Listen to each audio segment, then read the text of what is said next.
Buenos días, saludos desde Palestina. Aquí es bastante tarde, ya es día viernes, cuando estamos haciendo esta grabación para conectarnos con ustedes para analizar un poco durante los próximos minutos lo que han sido las principales noticias tanto en Palestina como en el resto de la región, donde destaca principalmente las perspectivas de un ataque de Estados Unidos e Israel en contra de Irán.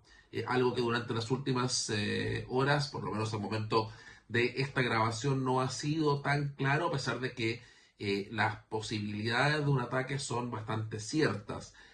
Algunos pensábamos que podría haber sucedido, de hecho, ya con anterioridad. Han habido unas declaraciones del presidente Trump que nos llevan a pensar de que a lo mejor va a retrasar. Yo personalmente creo, muchos creen, de que el ataque, cierta clase de ataque, va a terminar ocurriendo, pero que existen muchos intereses dentro de la región y hay varios países que no están para nada interesados en que haya un nuevo foco de conflicto a nivel regional. Y algunos de los países que están pidiendo a Estados Unidos que no haya un ataque son países muy importantes para la economía de los Estados Unidos. Habrá que ver en definitiva cuál va a ser la decisión que tome el presidente Donald Trump de los Estados Unidos.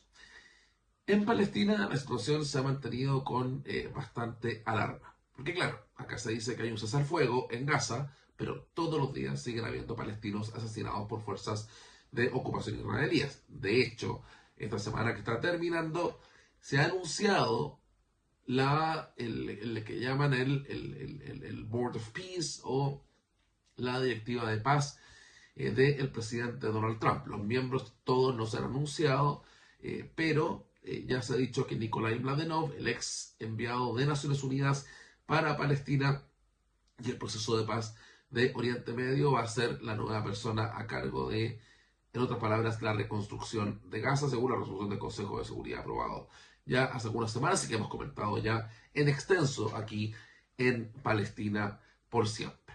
Se ha anunciado un comité tecnócrata palestino de palestinos de Gaza para trabajar en la administración de Gaza durante el próximo periodo. Y el día después que se anunció todo esto, que se había anunciado como algo positivo, pues según algunas partes, Israel asesinó a 10 palestinos en Gaza. En lo concreto, como hemos comentado con anterioridad, no debería ser tan buenas noticias lo que se ha anunciado, y es principalmente porque esta resolución del Consejo de Seguridad de Naciones Unidas, que es bastante poco usual, no solamente no ha presentado, digamos, lo que es reafirmar resoluciones anteriores con nombre, 242, 338, básicamente hablando de la necesidad de Israel de retirarse del territorio ocupado de Palestina, sino que llanamente ni siquiera menciona Cisjordania o el resto de la región, particularmente Jerusalén Oriental, donde esta semana nuevamente han habido demoliciones de hogares palestinos. En Cisjordania, por ejemplo, ha habido el desplazamiento de una aldea completa en Ras el Ain, cerca de la Hoya, en el Valle del Jordán, muy cerca de Jericó también, en Palestina ocupada. Estamos hablando ya de decenas de aldeas palestinas que han sido limpiadas étnicamente por colonos israelíes apoyados por fuerzas de ocupación durante el último tiempo. Es una situación que claramente se está impulsando. La limpieza étnica es y sigue siendo una política de Estado de Israel en contra del pueblo palestino en muchas partes. Incluso hay que decirlo, dentro de los mismos ciudadanos palestinos del Estado de Israel.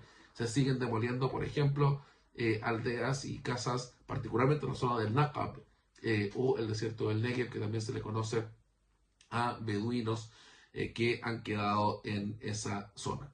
Pero en lo concreto, lo que está sucediendo acá en Cisjordania es algo que está no siendo analizado de la forma que se debería llevar a cabo, porque acá estamos hablando simplemente de que Israel no solamente continúa con la colonización y con la anexión del territorio ocupado, que es un crimen bajo el Estatuto de Roma, es decir, que podrían ser juzgados, por ejemplo, en la Corte Penal Internacional, que son los responsables de llevar a cabo esta clase de acciones, sino que también estamos hablando que en Gaza la situación no ha cambiado mucho, y eso desde otras perspectivas claramente que señala de que durante las últimas semanas y los últimos meses ha bajado la presión sobre Israel, lo que no quiere decir que Israel haya dejado de cometer crímenes. Uno tendrá que entender para quién toda esta, entre comillas, actividad diplomática ha sido más fructífera. Y claramente lo que ha sucedido en estas últimas semanas se entiende de que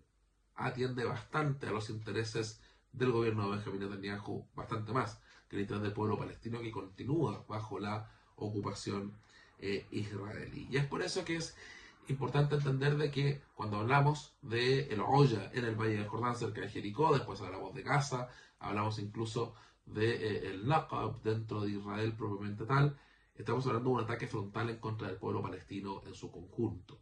Y esa es la realidad que se sigue viviendo aquí prácticamente durante todos los días. Una noticia miscelánea, acá estamos terminando ya la celebración de Navidad. Comentábamos en un comienzo de que Palestina es el único lugar del mundo donde se celebran 3 Navidades. El 25 de diciembre la Navidad occidental, el 7 de enero la Navidad oriental y el 18 de enero se celebró la Navidad armenia. Una Navidad que solamente se celebra en Palestina. Los armenios celebran en todo el mundo el día 7 de enero, pero aquí por razones del status quo los lugares santos han sumado la Epifanía y la Navidad básicamente en el mismo día. Muy interesante hablar de eso por cuanto la comunidad armenia en Jerusalén, que lleva en Jerusalén ya digamos desde más de 600 o 700 años, es una comunidad muy antigua en Jerusalén. De hecho, debo corregirme. No es que lleva ya 600 o 700 años, lleva bastante más que eso dentro de Jerusalén, pero que colonos israelíes han querido tomar prácticamente un cuarto del barrio armenio de la ciudad antigua de Jerusalén, algo que evidentemente que pone en peligro una presencia de siglos y siglos de la comunidad armenia en Palestina, muchos de ellos que han contribuido en gran medida a la sociedad palestina en su conjunto. Pero ya entendiendo un poco de que la Navidad se celebra en Belén, la ciudad de Cristo, se han aprobado nuevamente colonias israelíes dentro y alrededor de la zona de Belén, en una expansión sin precedentes. Comentábamos en algunos programas lo que es la situación particularmente de Bet Sahur, de donde viene una gran parte de la comunidad palestina de Chile, una situación bastante problemática por cuanto Israel está construyendo una colonia en estos momentos dentro de la ciudad de Bet Sahur, que en el relato bíblico donde estaba el campo de los pastores que fueron a celebrar, a recibir la llegada de Jesucristo a Belén, que queda bastante cerca.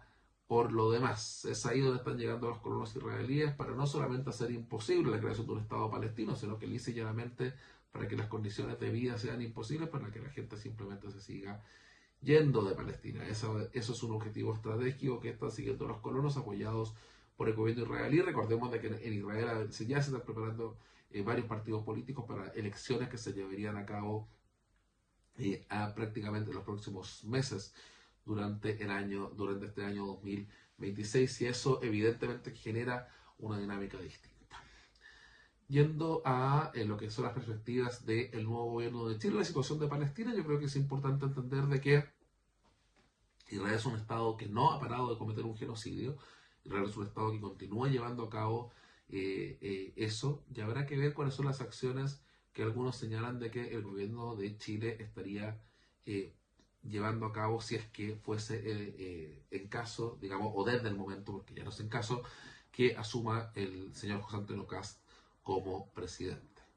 Y en ese sentido hay que recordar algo que hemos comentado en programas anteriores aquí en Palestina por siempre, de que comprar armas a un Estado acusado de genocidio podría perfectamente generar un problema no solamente ético, sino que también legal a Chile. No están las responsabilidades de un Estado estar comprando armas a otro Estado que a su vez, o intercambiando armas que a su vez están cometiendo un genocidio. Y habrá que ver, por ejemplo, cuando la resolución de la Corte Internacional de Justicia salga, cuál va a ser la situación. Por lo demás, Chile es uno de los países que se ha sumado a la querella de Sudáfrica en la Corte Internacional de Justicia por el tema del genocidio, que es uno de los pocos elementos que se mantiene hasta el día de hoy que podría generar cierta protección al pueblo palestino. ¿Se mantendrá Chile en la Corte Internacional de Justicia con el presidente José Antonio Kast o no? Yo creo que cada uno debe tener su respuesta. Yo tengo una idea más o menos, pero prefiero no decirlo en este momento, simplemente para entender de que la situación es bastante más compleja de lo que la gente puede pensar. Palestina no se puede quedar sola. Y en Sudamérica hoy en día Israel, después de cometer un genocidio, está recibiendo bastantes amistades. Ya sea en Argentina, ya sea en Bolivia, ya sea en Paraguay, ya sea en Ecuador. Habrá que ver desde esa perspectiva cuál va a ser la situación de Palestina en la región de Sudamérica desde el 11 de marzo, cuando asuma el presidente José Antonio Kast, el presidente electo. Y con esa conexión con Chile es que terminamos este informe semanal aquí en Palestina por Siempre de Radio Universidad de Chile, por el informe de Javier Aburrit desde Ramallah, Palestina ocupada. Nosotros nos encontramos la próxima semana, si Dios quiere. Adiós.